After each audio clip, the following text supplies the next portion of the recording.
faut rappeler que l'esclavage et la discrimination raciale continuent d'exister en Mauritanie.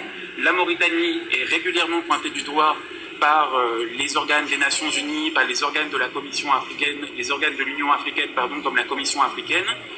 Il y aurait, selon les estimations de groupes internationaux, jusqu'à 43 000 personnes en situation d'esclavage en Mauritanie aujourd'hui. Ça fait presque 1% de la population.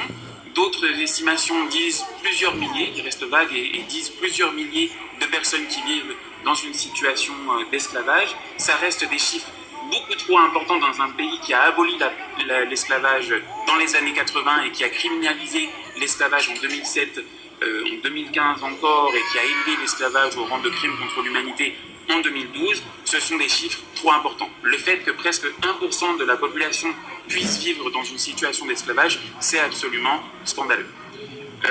Il y a également le Comité africain pour les droits de l'enfant qui, en janvier 2018, a rendu une décision indiquant que 2 enfants mauritaniens ont été maintenus dans des conditions d'esclavage pendant 11 ans. Et ça montre bien le fait que la plupart des organes internationaux en matière de droits humains dénoncent et pointent du doigt la Mauritanie sur le fait que l'esclavage est encore une réalité aujourd'hui. En plus de l'esclavage, il faut parler de la discrimination raciale. La discrimination raciale, c'est ce qui fait le terreau sur lequel les pratiques esclavagistes peuvent continuer d'exister. Il y a, par exemple, un net déficit de représentation des populations, des communautés afro-mauritaniennes ou aratines dans les positions de leadership de la Mauritanie. Selon les études qui ont été faites par des sociologues, il y aurait, par exemple, 75% des positions de leadership qui sont conservées, qui sont depuis plusieurs années maintenues par la minorité béidane à l'intérieur du pays.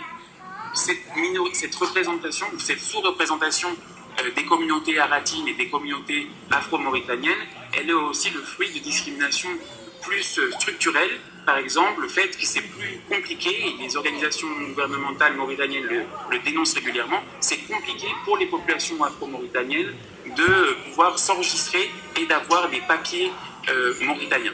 Maintenant, sans papier, on ne peut pas accéder aux services essentiels qui sont délivrés par l'État, que ce soit l'éducation, que ce soit la justice, que ce soit la santé. C'est plus compliqué quand on n'a pas ces papiers, et c'est plus compliqué d'avoir ces papiers quand on est membre de la communauté afro-mauritanienne.